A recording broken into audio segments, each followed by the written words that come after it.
সাহাবী খলিফাতুল মুসলিমিন ওমর ইবনুল খাত্তাব রাদিয়াল্লাহু তাআলা চিন্তা করলেন যে নবীর জন্য আল্লাহর জন্য আমি আমার বাড়ি ছাড়লাম, ঘর ছাড়লাম, সম্পদ ছাড়লাম, সব ছাড়লাম, কিন্তু এখনো পর্যন্ত আমার নবীকে নিজের জানের চেয়ে বেশি ভালোবাসি, এখনো পর্যন্ত মুমিন হতে পারলাম না।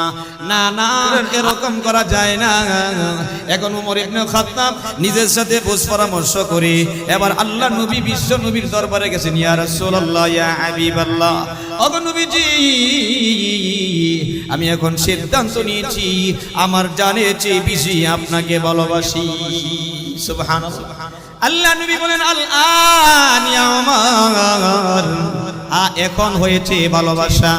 এই ভালোবাসার মাধ্যমে তুমি আল্লাহর পক্ষ থেকে মাফের ঘোষণা পাইবা। সুবহানাল্লাহ।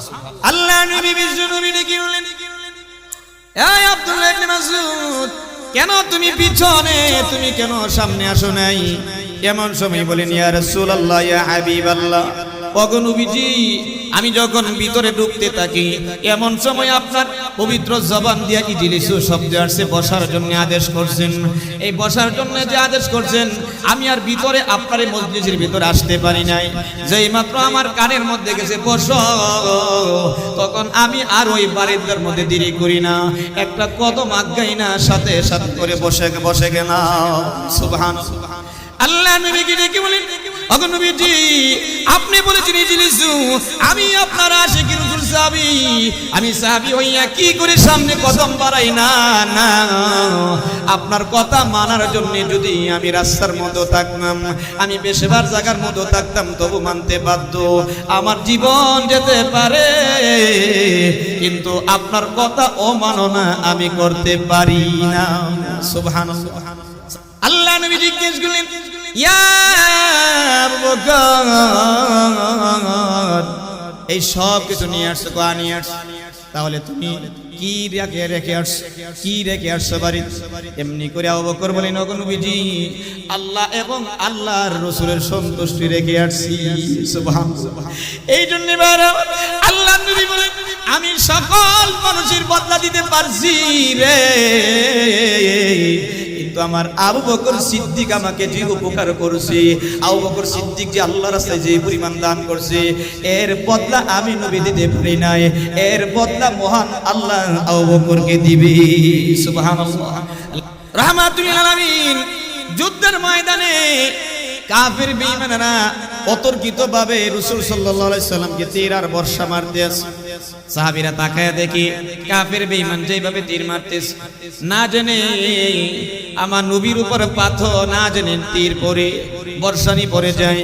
তীর বর্ষা যদি পড়ে যায় আমার নবী কষ্ট পাবে না, না, আমার নবী যেন কষ্ট না পাই। সাহাবীরা বেষ্টন করে দাঁড়িয়ে গেছে। শুধু তাই নয়, কিতাবের মধ্যে লেখেন হযরতে আবু দুজানা রাদিয়াল্লাহু তাআলা রসুলের বুকের সাথে উনার বুক লাগাইয়া এইভাবে জাপটায় ধরছে, আর দুশমনের দিকে পিঠ করে রসুলের দিকে বুক করে এইভাবে জাপটায় ধরছে। সাহাবীরা বললেন, আবু দুজানা, কাফের বেঈমান যত তীর মারতেছে, তোমার পিঠের মধ্যে তীর লাগতেছে, একটা কাজ করো, কাফের বেঈমানের দিকে চেহারা করো, নবীর দিকে পিঠ করো। কাফের বেঈমান তীর যখন মারবে হাত দিয়া ধরতে তোমার জন্য সুবিধা হবে, কিছু তীর ফিরাইতে পারবা। আল্লাহ নবীর সাহাবী আবু দুজানা রাদিয়াল্লাহু তাআলা আমার নবী কিভাবে বুকের সাথে বুক লাগাইয়া জাপটায় ধরার পরে কাফির বেঈমান আমার নবীর উপর যত তীর মারতেছে আবু দুজানার পিঠের মধ্যে লাগতেছে, কিন্তু উনি একটু সরেন না, বিচলিত হন নাই, রাসূলকে এইভাবে জাপটায় ধরে রাখছে। আল্লাহ নবীর অন্য সাহাবীরা বললে পরে, এই আবু দুজানা, কাফির বেঈমান তীর মারতেছে, তুমি ফিরাইতে পারতেছো না, যা তীর আছে সব তোমার পিঠের মধ্যে লাগতেছে, কাফির বেঈমানের দিকে তাকাও, হাত দিয়া দিয়া তুমি তীরগুলো একটু ফিরাও। তখন বললেন, না না, আমি কোনোদিন এরকম কাজ করতে পারি না, আমার নবী বিশ্ব নবীর দিকে আমার পিঠ হবে, কাফির বেঈমানের দিকে চেহারা হবে, আমার জীবন যেতে পারে, আমার নবীর দিকে আমি কোনোদিন পিঠ দিতে পারি না। সুবহানাল্লাহ। এত কঠিন একটা মুহূর্তের ভিতরে, যেই কঠিন মুহূর্তের ভিতরে আমার নবীর উপর আক্রমণ করে আর আবু দুজানার শরীরের মধ্যে লাগে, কিতাবের মধ্যে লেখেন যুদ্ধ শেষে গণনা করা হয়েছে আবু দুজানার পেটের মধ্যে একটার দুইটা নয় 70 থেকে 80টা তীর আর বর্ষার আঘাত ওনার পিঠের মধ্যে লাগছে। সুবহানাল্লাহ। তবু রসুলকে জাপড়ে ধরছে, ছাড়ে না। কেন ছাড়ে না? না জেনে আমার নবীর উপর তীর পড়ে, আমার নবীর উপর তীর পড়লে আমরা সহ্য করতে পারবো না। সুবহানাল্লাহ।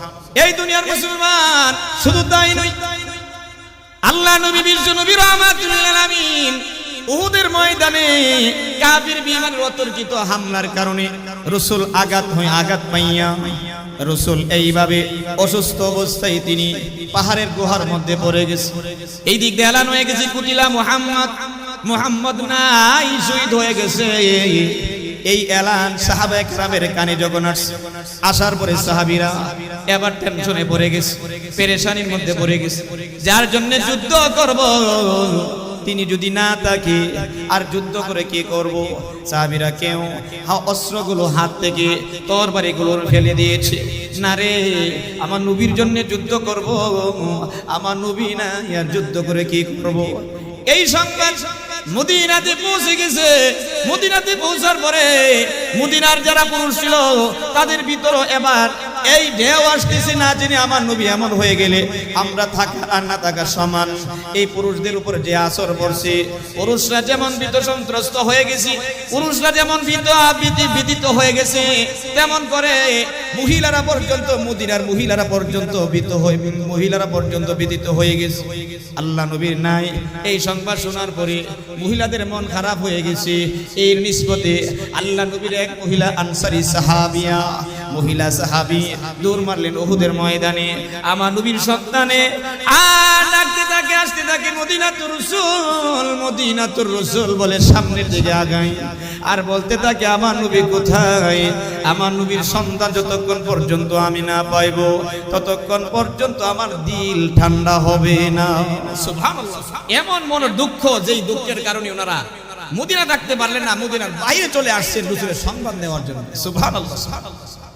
আল্লাহ নবী বিশ্ব নবীর ওই মহিলা সাহাবী সামনে আসলে পরে একজনের সাথে সাক্ষাৎ হয়ে গেলে পরে জিজ্ঞাসা করলেন, ভাই বলো না আমার নবী কেমন আছে? যুদ্ধের ময়দানে আমার নবীকে দেখছো নি? এমন সময় লোকটা বলেন, না না, এই নারী শুনো শুনো, আমি মুহাম্মদুর রাসূলুল্লাহকে যুদ্ধের ময়দানে দেখি নাই, তবে তোমাকে সংবাদ শোনাই। যুদ্ধের ময়দানে আমি দেখছি তোমার ছেলে শহীদ হয়ে গেছে। এই কথা বলার সাথে সাথে মহিলা বললেন, ইন্না লিল্লাহি ওয়া ইন্না ইলাইহি রাজিউন। পরে থাকবেন না, সামনে দিকে যায় আর বলতে থাকে, মদিনাতুর রাসূল, আমার রাসূল কেমন আছে রে, একটু খবর দিবানি কেউ? এই বলে চিৎকার দেয়। আর এই নারী সামনে দিকে যায়, সামনে গেলে আরেকজনের সাথে সাক্ষাৎ। জিজ্ঞাসা করলেন, এই ভাই আমার নবী কেমন আছে তোমরা জানোনি? তুমি জানোনি? নবী সংবাদ দাও, আমার ভিতরে দুঃখ, মন ভরা দুঃখ নিয়ে আসছি। আমার নবী বলে, নাই শুনছি।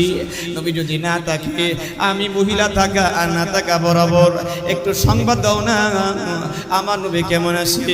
এবার দ্বিতীয় জন লোকটা ডেকে বলেন, এরে আল্লাহর বান্দি, তবে শোনো তোমাকে বলি, মুহাম্মদুর রাসূলুল্লাহ সংবাদ আমার কাছে নাই, আমি দিতে পারি না। তবে দেখছি যুদ্ধের ময়দানে তোমার আব্বা শহীদ হয়ে গেছে। এই মহিলা বলে, ইন্না লিল্লাহি ওয়া ইন্না ইলাইহি রাজিউন বলে সামনের দিকে আগায়া যায় আর বলতে থাকে, আমার নবী কোথায়? আমার নবীর সন্ধান না পাইলে আমার মন শান্ত হবে না বলে সামনের দিকে যাইতে থাকে। কেমন মোহাব্বত রাসূলকে করছে, সন্তানের কথা শুনছে, দাঁড়ান নাই, আব্বার কথা শুনছে, দাঁড়ান নাই। বলেন দেখি, সন্তান আর আব্বার চেয়ে বেশি মোহাব্বত রাসূলকে করছে কি করছে না? বলেন। আল্লাহ নবী বিশ্ব নবীকে ওই মহিলা নিজের সন্তানের কথা বলে, নিজের আব্বার কথা বলে, রাসূলের কথাই শুধু ডাকতে আছে, স্মরণ করতে আছে। এমনি করে মহিলা সামনের দিকে যাইতে আসে, আবার আরেকজনের সাথে সাক্ষাৎ। জিজ্ঞাসা করলেন, এই ভাই একটু দয়া করে বলবানি আমার নবী কেমন আছে যুদ্ধের ময়দানে? আমার নবীর সংবাদরা বললে আমার দিলটা ঠান্ডা করে দাও। লোকটা বলেন, এই আল্লাহর বান্দি শুনো শুনো, আমি আল্লাহ নবীর খবর আমি জানি না, আমি রাসূলকে আমার সাথে আর রাসূল আমার সাথে সাক্ষাৎ হয় না, আমি দেখি না। তবে শোনো, আমি তোমাকে সংবাদ দেই, আমি দেখছি যুদ্ধের ময়দানে তোমার ভাই শহীদ হয়ে গেছে। এমনি করি এই বললেন কি বলেন, ইন্না লিল্লাহি ওয়া ইন্না ইলাইহি রাজিউন বলে সামনের দিকে যায় আর বলে, আরে মদিনার মানুষেরা, আমি তো আমার আব্বার কথা জিজ্ঞেস করি না, আমি আমার ভাইয়ের কথা জিজ্ঞেস করি না, আমি আমার সন্তানের কথা জিজ্ঞেস করি না, আমি জিজ্ঞেস করেছি আমার নবী কেমন আছে। একটু দয়া করে বলো না আমার নবী কেমন আছে। যতক্ষণ পর্যন্ত নবীর সংবাদ না পাবো ততক্ষণ পর্যন্ত আমার মনটা শান্ত হবে না। সুবহানাল্লাহ। এই দুনিয়ার মুসলমান আল্লাহ নবী তিনি বলেছেন, লা ইউমিনু আহাদুকুম হাত্তা আকুনা আহাব্বা ইলাইহি মিন ওয়ালিদিহি ওয়া ওয়ালাদিহি ওয়ান নাসি আজমাইন। রাসূল বলেন ততক্ষণ পর্যন্ত কামিল মুমিন হতে পারবা না যতক্ষণ পর্যন্ত আমি রাসূল তোমার কাছে তোমার আব্বা আম্মার চেয়ে, তোমার সন্তানের চেয়ে এবং তোমার জান চেয়ে, তোমার মালের চেয়ে, সব কিছুর চেয়ে আমি রাসূল বেশি ভালো না হব, বেশি প্রিয় না হব, ততক্ষণ পর্যন্ত কামিল মুমিন হতে পারবা না। ওই মহিলা নিজের আব্বার চেয়ে, নিজের সন্তানের চেয়ে, নিজের আব্বা ভাইয়ের চেয়ে, নিজের জানের চেয়ে রাসূলকে ভালোবেসে দেখায় দিয়েছে, ঠিক কিনা বলেন? আল্লাহ নবী বিশ্ব নবীর সন্ধানে এবারে এই মহিলা সামনের দিকে যায়, যাইতে যাইতে উহুদের প্রান্তরে চলে গেছে। উহুদের প্রান্তরে চলে গিয়া এবার রাসূলের সংবাদ পাইছে। সংবাদ পাওয়ার পরে সাথে সাথে এই মহিলা দৌড়াইয়া রাসূলের সামনে গিয়ে বসে গেছে। আল্লাহ নবী কি বলেন, নবীজি গো, আপনার চেহারা দেখার সাথে সাথে আমার পিছনের যত দুঃখ ছিল সব মুছে গেছে। সুবহানাল্লাহ। ওগো নবীজি, আমি পিছনে জিজ্ঞেস করলাম আপনার সংবাদ, কিন্তু তারা বলে আমার সন্তান নাই। আমি জিজ্ঞেস করলাম আমার নবীর সংবাদ, তারা বলে আমার ভাই নাই। আমি জিজ্ঞেস করলাম আমার নবীর সংবাদ, তারা বলে আমার সন্তান, আমার আব্বা আর আমার ভাই নাই। কিন্তু তারা যে নাই, আমার ভিতরে একটা দুঃখ ছিল, কিন্তু আপনাকে দেখার সাথে সাথে আমার সব দুঃখ মুছে গেছে। সুবহানাল্লাহ। এই ছিল সাহাবা কেরামের ভালোবাসা। আল্লাহ নবী বিশ্ব নবীকে কাফির বেঈমান ওই উহুদের ময়দানে অতর্কিত হামলা যখন করতে আরম্ভ করলেন, অতর্কিত হামলার কারণে কিতাবের মধ্যে লেখেন রাসূল সাল্লাল্লাহু আলাইহি ওয়াসাল্লামের লোহার টুবের দুইটা কড়া নবীর চেহারার ভিতরে ঢুকে গেছে, ভাঙ্গা রাসূলের চেহারার ভিতরে ঢুকে গেছে। এত ভিতরে ঢুকছে যে ভিতর থেকে সাহাবীরা চেষ্টা করছে বের করার জন্য, চেষ্টা করেও পারে না, বেশি ভিতরে ঢুকে গেছে, বের করতে পারে নাই। আবু বকর সিদ্দিক রাদিয়াল্লাহু তাআলা তিনি বলেন, না না, আমার নবীর চেহারার ভিতরে লোহার কড়া, আমার নবী ব্যথা পাইতেছে, আমার নবী কষ্ট করতেছে না, আমার নবী কি কষ্ট করতে দেওয়া হবে না, আমার নবীর এই লোহার কড়া বের করতে হবে। কেমন করে বের করবে পরামর্শ করলেন। রাসূলের লোহার কড়া দাঁত দিয়া কামড় দিয়ে খেসকা টান দিয়ে বের করতে হবে, হাত দিয়া দইরা বের করা যায় না। দেখবেন অনেক কিছু হাত দিয়ে যেটা না বের করতে পারে, দাঁত দিয়া কামড় দিয়ে কিন্তু বের করা যায়, ঠিক কিনা বলেন? আল্লাহ নবী সাহাবী আবু বকর সিদ্দিক রাদিয়াল্লাহু তাআলা এই সিদ্ধান্ত নিলেন, আল্লাহ নবীর ওই লোহার কড়াগুলোকে দাঁত দিয়ে কামড়ে ধরে বের করবে। সিদ্ধান্ত নিয়া এবার আবু বকর সিদ্দিক রওনা দিলেন। হযরতে আবু উবাইদা ইবনে জাররাহ রাদিয়াল্লাহু আনহু কি বলেন, এই আবু বকর, এই যে তুমি যাইতেছ আল্লাহ নবীর চেহারা থেকে দাঁত দিয়া কামড়ে ধরে লোহার কড়া খোলার জন্য, আরে আবু বকর, আমাকে এই সৌভাগ্যটা অর্জন করার সুযোগ করে দাও। আমি এই সৌভাগ্য হাতছাড়া করতে রাজি না, আমি আবু উবাইদাকে একটু সুযোগ করে দাও। এবার আবু উবাইদা রাদিয়াল্লাহু তাআলা সামনে গেলেন। সামনে গিয়া রাসূল সাল্লাল্লাহু আলাইহি সাল্লামকে এইভাবে জাপড়ায়া ধরলেন। জাপড়ায়া ধইরা রাসূলের লোহার কড়া কি উনি দাঁত দিয়া কামড় মেরে ধরে, কিতাবে লেখে এইভাবে জুরে হেসকা টান দিয়া রাসূলের লোহার কড়া একটা তিনি বের করলেন। সুবহানাল্লাহ। কিন্তু লোহার কড়া বের করার সাথে সাথে আবু উবাইদা রাদিয়াল্লাহু তাআলা একটা দাঁতও শহীদ হয়ে গেছে। সুবহানাল্লাহ। আল্লাহ নবী সাহাবী আবু উবাইদা রাদিয়াল্লাহু তাআলা একটা দাঁত শহীদ হয়ে গেলে পরে মুখ থেকে রক্ত ঝরতেছে, রক্ত পড়তেছে।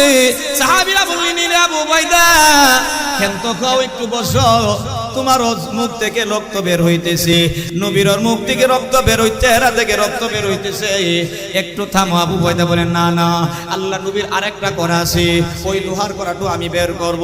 সাহাবীরা বলেন, রে আবু উবাইদা, তুমি যে একটা লোহার করা বের করতে গিয়া তোমার দাঁত শহীদ হয়ে গেছে, শহীদ হয়ে যাওয়ার কারণে তোমার রক্ত আসতেছে, তোমার ব্যথা লাগতেছে, তুমি ব্যথা পাইতেছো, একটু তুমি শান্ত হও। অন্য সাহাবীরা বলবে, না না, এই সৌভাগ্য হাসরা করছি না জিনা, আমার দাঁত শহীদ হলে হবে, কিন্তু আমি নবীর চেহারা থেকে লোহার করা খুলতে হবে। সুবহানাল্লাহ। কেমন আছে রাসূল যে একটা লোহার করা খুলতে গিয়ে ওনার দাঁত শহীদ হইছে, কিন্তু এরপরও ক্ষান্ত হইছে না, আবার গেছেন আরেকটা খোলার জন্য। সুবহানাল্লাহ। আর আমাদের যদি এমন হইতো, যদি ঘটনাক্রমে ইমাম সাহেব বেশি মহাব্বতই করছে, হুজুর কি বেশি মহাব্বতই করছে, আর তাকে করতে গিয়ে সেটা যদি দাঁত শহীদ হয়ে যাইতো, এর পরবর্তীতে আবার ইমাম সাহেব বা হুজুর কাছে যাইতো না হাসপাতালে যাইতো? কথা বলেন না কেন? হাসপাতালে যাইতো, বললে সর্বনাশ, আপনার উপকার করতে গিয়ে আমার দাঁত শেষ, আর আপনার কাছে নাই। ঠিক না বলে? ভাইয়ারা আমার, বলুন আমার নবীর সাহাবীরা এমন ছিল না। আমার নবীর সাহাবীরা ছিলেন নবীর জন্য আশিক রাসূল নিজের জান পর্যন্ত দিতে রাজি। আবু উবাইদা ইবনে জাররাহ রাদিয়াল্লাহু তাআলা এবার আবার আগাইলেন, আগায়া এইভাবে ধরলেন, জাপড়া দইরা আমার নবী বিশ্ব নবী রাহমাতুল লিল আলামিনের এবার দ্বিতীয় লোহার করা এইভাবে কামড়ে ধরে এসকা টান দিলেন। টান দিয়া দ্বিতীয় করাও তিনি বের করলেন, কিন্তু বের করার সাথে সাথে ওনার আরেকটা দাঁত শহীদ হয়ে গেছে। সুবহানাল্লাহ। সাহাবীরা বলেন, রে আবু উবাইদা, এত কষ্ট তুমি করছো রে আবু উবাইদা, তোমার দাঁত পর্যন্ত শহীদ হয়ে গেছে। এমনি করে আবু উবাইদা বলেন, না না, আমার শুধুমাত্র দাঁত শহীদ হয়েছে, আমি তো নবীর জন্য জান পর্যন্ত শহীদ করতে রাজি। যেই জায়গার মধ্যে জান শহীদ করতে রাজি, জায়গার ভিতরে শুধুমাত্র দুইটা দাঁত শহীদ হয়েছে, এতে আমার কোনো সমস্যা নাই। সুবহানাল্লাহ। তবু আমার নবী এই যে কষ্ট করতেছিল, কষ্ট থেকে রেহাই পায়। শুধু তাই নয়, আমার নবী বিশ্ব নবী রাহমাতুল লিল আলামিনের চেহারা মুবারক থেকে এইভাবে রক্ত যখন ঝরতে আছে, এইভাবে লোহার করা খোলার পরে সাথে সাথে রক্তগুলো এইভাবে ঝরতে আছে। কিতাবের মধ্যে লেখেন, হযরত মালিক বিন সিনান রাদিয়াল্লাহু তাআলা দৌড়াইয়া গিয়া রক্তগুলো জমিনে পড়তে দেয় না, রক্তগুলো নিজে জিহ্বা দিয়া চেটে চেটে পান করতে আরম্ভ করলেন। সুবহানাল্লাহ। আল্লাহ নবী কি গো, কে তুমি আমার রক্ত পান করতেছ? এমনি করে সাহাবীরা বলেন, নবীজি গো, আপনার প্রিয় সাহাবী হযরতে মালিক বিন সিনান রাদিয়াল্লাহু তাআলা আনহু। আল্লাহ নবী বলেন, মালিক রে, তুমি আমার রক্ত পান করো নাই, বরং জাহান্নামের আগুন তুমি নিভাইয়া দিছো। সুবহানাল্লাহ। আরে মালিক বিন সিনান, শুনো, যে শরীরের ভিতরে আমি নবীর রক্ত ঢুকছি রে, ওই শরীর আল্লাহর জাহান্নামের আগুন স্পর্শ করবে না। আর রাসূলের ইত্তেবা অনুসরণ, রাসূলের ভালোবাসা কি পরিমাণ করব, কেমনে করব, কোথায় পাবো? রাসূলকে তো আমরা এখন আমাদের সামনে নাই, কিন্তু আমরা কিভাবে ভালোবাসবো? রাসূল বলেন, আমি যদিও সামনে নাই, কিন্তু আমি কিছু আমল রেখে গেছি, তরিকা রেখে গেছি, ওইগুলোকে যদি ভালোবাসতে পারো, ওইগুলোকে যদি অনুসরণ করতে পারো, ওইগুলোর অনুসরণ আর ভালোবাসাই আমি রাসূলের ভালোবাসার অনুসরণ হবে। আর ওইগুলোর অনুসরণ আর ভালোবাসার মাধ্যমে রাসূলকে যখন অনুসরণ করবা, ভালোবাসবা, আল্লাহর ভালোবাসা হয়ে যাবে। আর আল্লাহর ভালোবাসা হয়ে গেলে আল্লাহ তাআলা জীবনের গুনাহ মাফ করে দেন। সুবহানাল্লাহ। তাহলে আসুন, রাসূলকে আমরা কি পরিমাণ ভালোবাসবো? রাসূল সাল্লাল্লাহু আলাইহি সাল্লাম একটা সীমানা বইলা দিয়েছেন, রাসূলকে কি পরিমাণ ভালোবাসলে ভালোবাসা হবে। আর আল্লাহ বলেছেন, রাসূলকে ভালোবাসার মাধ্যমে আমাকে ভালোবাসতে পারলেই আমাকে পাইবে। আর রাসূলের ভালোবাসা ছাড়া আমারে ভালোবাসবা, এটা হবে না, ডাইরেক্ট হবে। সুবহানাল্লাহ। রাসূলের মর্যাদা আল্লাহ পাক কি পরিমাণ দিয়েছে, কি পরিমাণ ভালোবাসতে হবে, রাসূল একটা সীমানা বইলা দিয়েছে। রাসূল বলেন, লা ইউমিনু আহাদুকুম হাত্তা আকুনা আহাব্বা ইলাইহি মিন ওয়ালিদিহি ওয়া ওয়ালাদিহি ওয়ান নাসি আজমাইন। ততক্ষণ পর্যন্ত মানুষ কামেল মুমিন হতে পারবে না যতক্ষণ পর্যন্ত আমি রাসূল তার কাছে তার আব্বা আম্মা, তার ছেলে মেয়ে, বিবি বাচ্চা, আত্মীয় স্বজন নিজের জান এমনকি সব কিছুর চেয়ে বেশি আমি রাসূল তার কাছে প্রিয় না হব, ততক্ষণ পর্যন্ত লোকটা কামেল মুমিন হতে পারে না। তাহলে সীমানা বলছিনি, সীমানা হলো নিজের ছেলে মেয়ে, মাতা পিতা, আত্মীয় স্বজন, মাল যা আছে সব, এমনকি নিজের জানের চেয়েও বেশি রাসূলকে ভালোবাসতে হবে। জানের চেয়ে বেশি ভালোবাসতে পারলে তখন ভালোবাসা হবে। সুবহানাল্লাহ, সুবহানাল্লাহ। রাসূল সাল্লাল্লাহু আলাইহি সাল্লাম যখন এই হাদিস পড়লেন, হাদিস বললেন, সাহাবায়ে কেরামরা রাসূলকে নিজের জানের চেয়ে বেশি ভালোবাসতে আরম্ভ করলেন। একদিন হযরত ওমর রাদিয়াল্লাহু তাআলা রাসূলকে এসে বলেন, ইয়া রাসূলুল্লাহ আমি আপনাকে ভালোবাসি। রাসূল কিছু বললেন না। আবার বললেন, ইয়া রাসূলুল্লাহ আমি আপনাকে ভালোবাসি। রাসূল বলেন, ইয়া ওমর আমাকে যে ভালোবাসো এই কথাটা বারবার তুমি বলতেছো, তুমি কি একটু খেয়াল কইরা ফিকির কইরা বলছো? ইয়া রাসূলুল্লাহ আমি খেয়াল করে ফিকির করি বলছি আমি আপনাকে ভালোবাসি। সুবহানাল্লাহ, সুবহানাল্লাহ।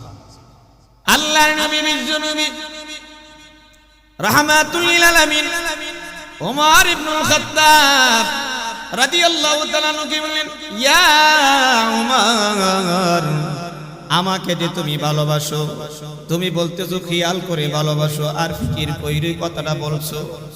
আরে ওমর কি পরিমাণ তুমি আমাকে ভালোবাসো, আমি তোমাকে বলি তুমি যে আমাকে বলো ভালোবাসো ভালোবাসো, এই ভালোবাসাটা কি তোমার নিজের জানের চেয়ে বেশি ভালোবাসো কিনা?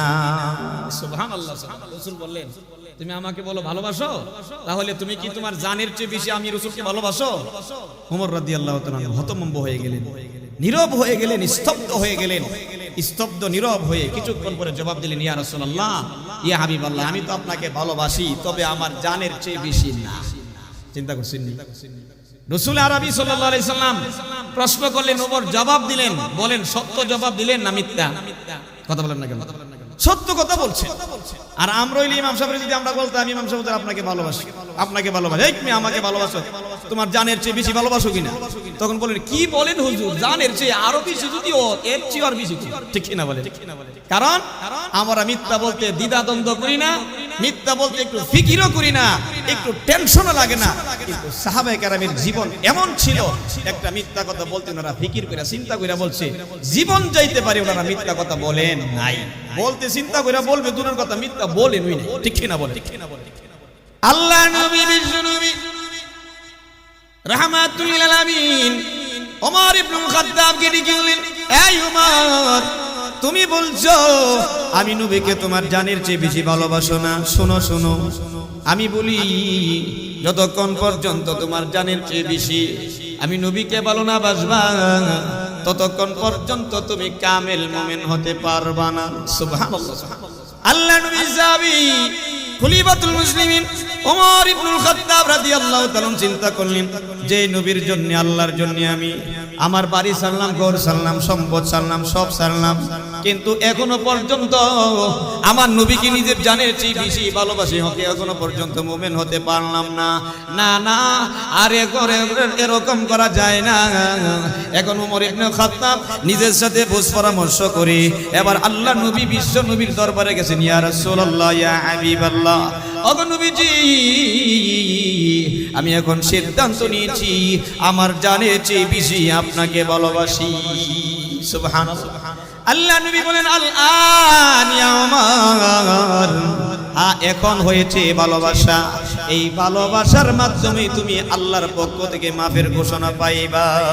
সুবহানাল্লাহ, সুবহানাল্লাহ। সাহাবায়ে কেরাম রাসূল সাল্লাল্লাহু আলাইহি ওয়াসাল্লাম কেমন মহব্বত করছেন, নিজের জানের চেয়ে বেশি ভালোবাসছেন। রাসূল সাল্লাল্লাহু আলাইহি ওয়াসাল্লাম কোন একটা কথা বলছেন আর সাহাবায়ে কেরামরা সাথে সাথে পালন করছেন এমন নয়, বরঞ্চ সাহাবায়ে কেরামরা সাথে সাথে পালন করছেন। আর সাহাবায়ে কেরামরা যে রাসূল সাল্লাল্লাহু আলাইহি সাল্লামকে নিজের জানের চেয়ে বেশি ভালোবাসে, এটা শুধু সাহাবায়ে কেরামরা বলে নাই, বরং কাফির বেঈমানের পক্ষ থেকে এই ঘোষণা আসছে যে মুহাম্মদ সাল্লাল্লাহু আলাইহি সাল্লামের অনুসারী যারা ছিল তারা মুহাম্মদ সাল্লাল্লাহু আলাইহি সাল্লামকে নিজের জানের চেয়ে বেশি ভালোবাসে। সুবহানাল্লাহ। কেমন করে? হুদায়বিয়ার সন্ধির সময় কাফির বেঈমানের পক্ষ থেকে যে দূত কি ছিল সন্ধিপত্র, চুক্তিপত্র লেখার জন্য, এই দূতের নাম ছিল উরওয়া ইবনে মাসউদ সাকাফি।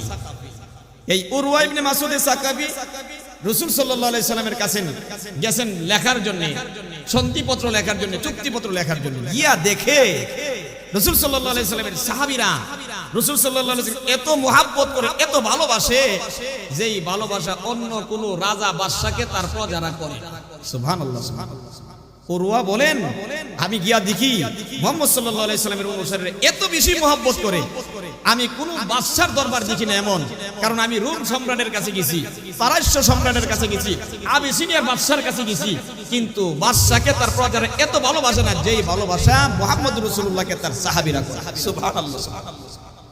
আল্লাহ নবী বিশ্ব নবী রাহমাতুল লিল আলামিনের সাহাবীরা আল্লাহ নবীকে কেমন ভালোবাসতেন।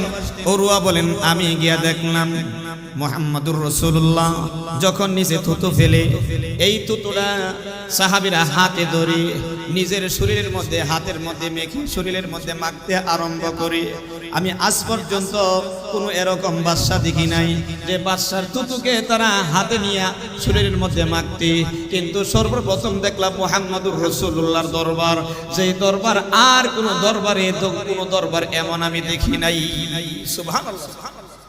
শুধু তাই নয়, উরওয়া বলে আমি দেখি মুহাম্মদুর রাসূলুল্লাহ সাল্লাল্লাহু আলাইহি সাল্লাম তিনি উযু করলে পরে উযুর পানিটা যখন নিচে পড়ে, এই পানিটাকে নিয়ে সাহাবীরা কারাকারি পর্যন্ত লাগে, কেমন করে কার আগে কে বেশি পানি নিতে পারবে।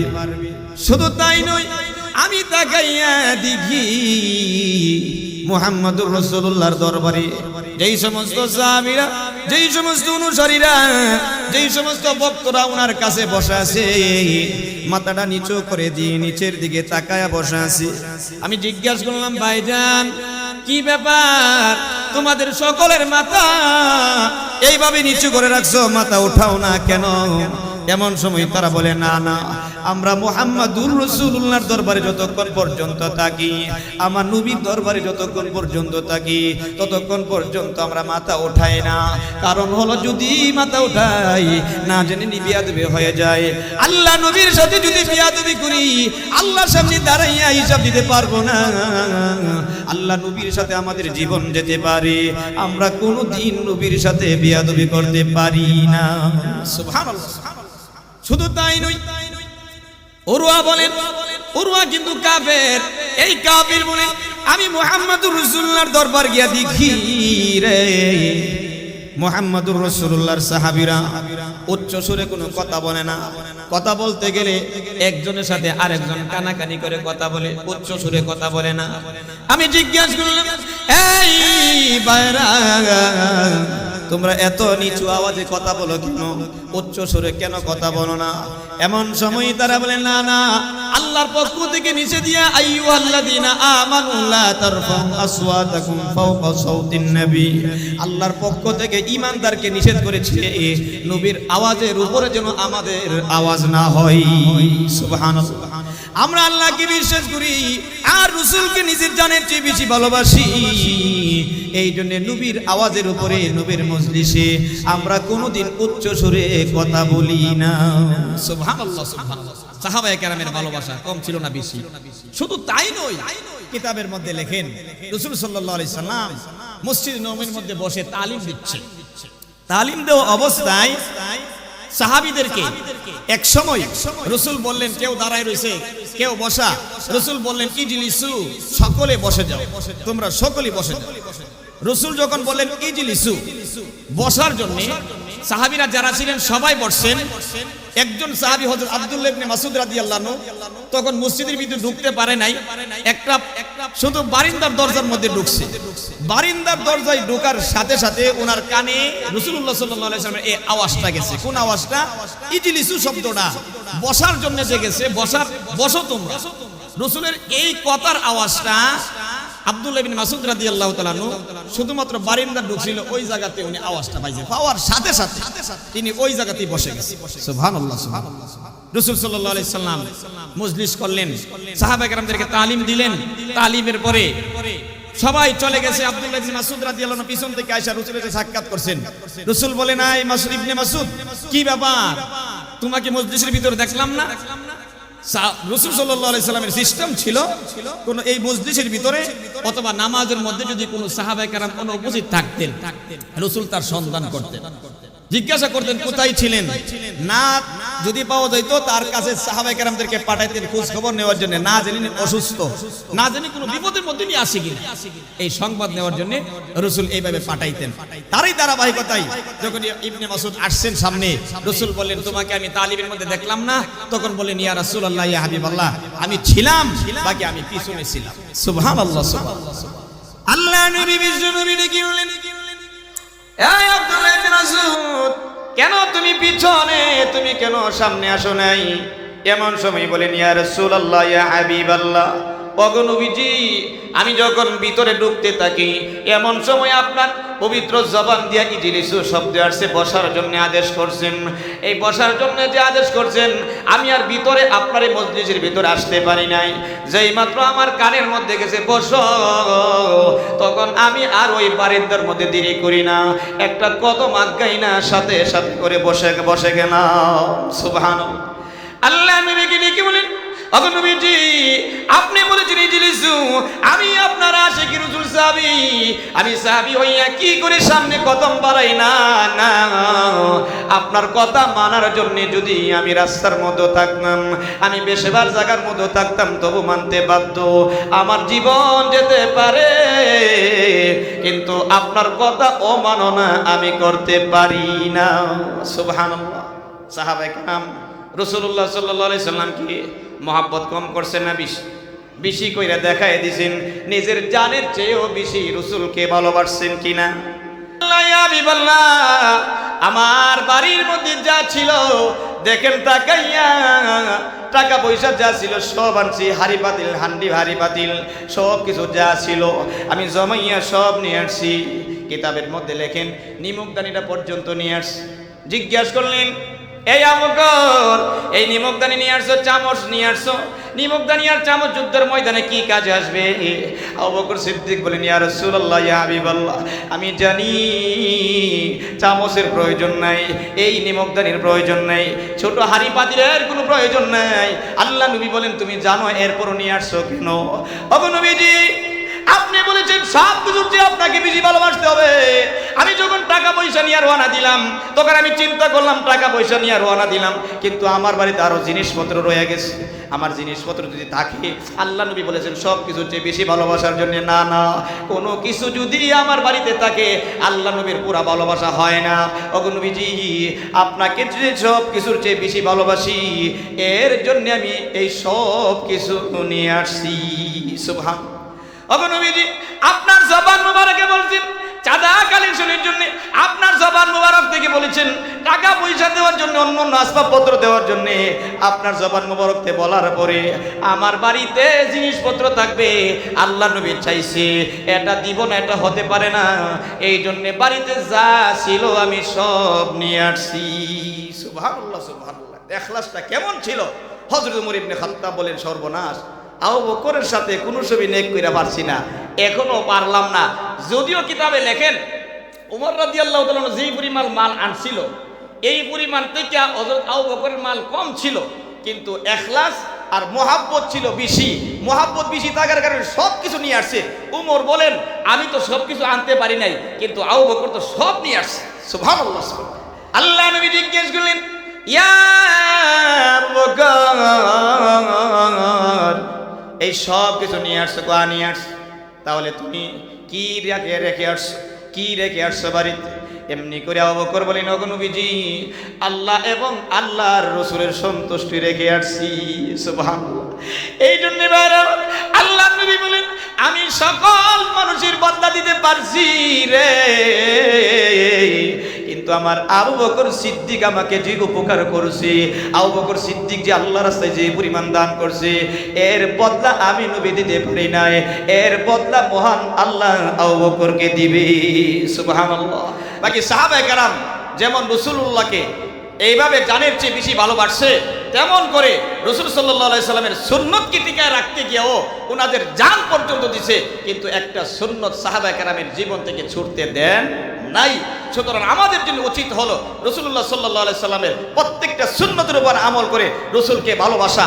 প্রত্যেকটা সুন্নতের উপর যদি রাসূলের সুন্নতের উপর যদি আমি আমল করতে পারি, রাসূল বলেন মান আহাব্বা সুন্নতি ফাকাদ আহাব্বানি, যে ব্যক্তি আমি রাসূলকে ভালোবাসতে চাই, মান আহাব্বা সুন্নতি, যে আমি রাসূলের সুন্নতকে ভালোবাসলো সে আমাকে ভালোবাসলো। ওমান আহাব্বানি কানা মাই ফিল জান্নাহ, যে আমি রাসূলের সুন্নতের ভালোবাসা আমি রাসূলকে ভালোবাসলো, এই ভালোবাসা যার মধ্যে থাকবে সে আমার সাথে জান্নাতে থাকবে। সুবহানাল্লাহ সুবহানাল্লাহ।